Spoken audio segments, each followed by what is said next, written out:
আসসালামু আলাইকুম। আজকে আমরা তৃতীয় শ্রেণী বিজ্ঞান নবম অধ্যায় জীবনের জন্য সূর্য অধ্যায়টির 121 পেজ এবং 122 পেজে দুইটি চক দেওয়া আছে। এই চক দুটি আমরা পূরণ করব।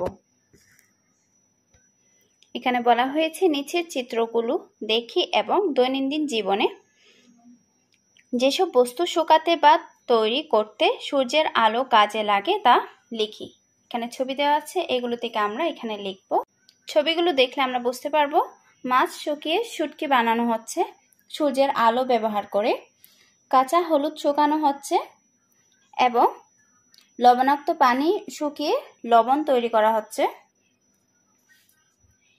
আঙ্গুর শুকিয়ে কিশমিশ তৈরি হচ্ছে। এখন আমরা এগুলো চোখে লিখব। ক নং, মাছ শুকিয়ে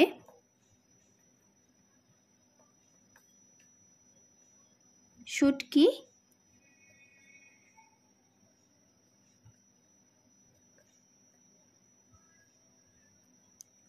করতে সূর্যের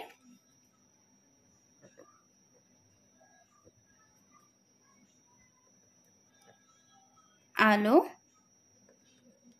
ব্যবহার করা হয়।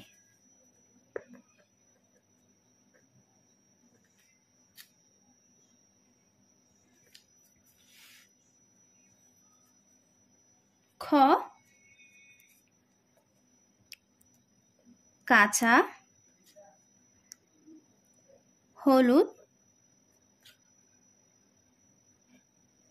শুকাতে সূর্যের আলো ব্যবহার করা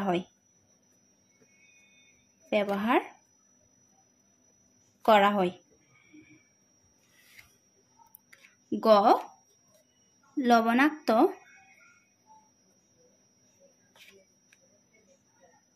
পানি সূর্যের আলোতে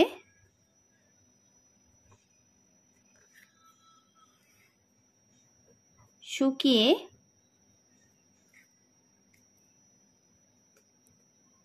লবণ সংগ্রহ করা হয়।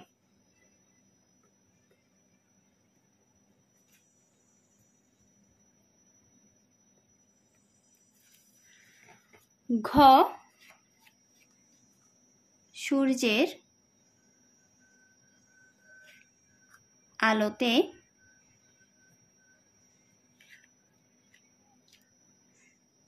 আঙ্গুর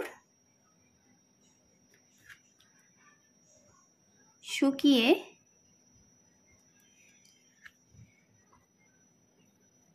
কিশমিশ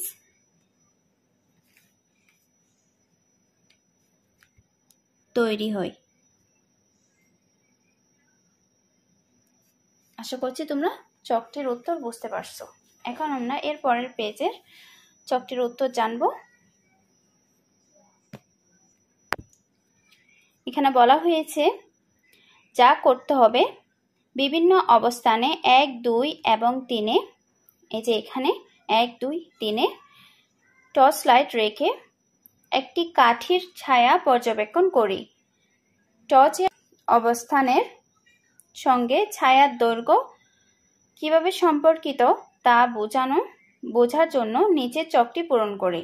আমরা চকটি দেখি। টর্চের অবস্থান, ছায়ার দৈর্ঘ্য, অনুমান, পর্যবেক্ষণ। চলো আমরা চকটির উত্তর জেনে নিই। টর্চের অবস্থান লিখি।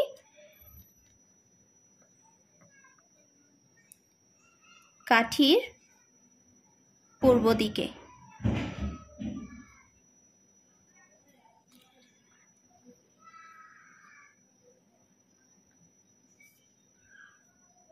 অনুমান ছোট। পর্যবেক্ষণ দীর্ঘ।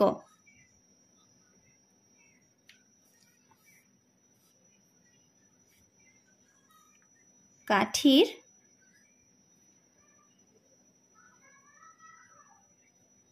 উপরে খাড়াভাবে। অনুমান বড়। পর্যবেক্ষণ ছোট।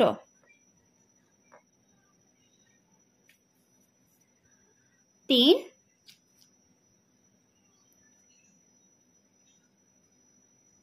কাঠির পশ্চিম দিকে।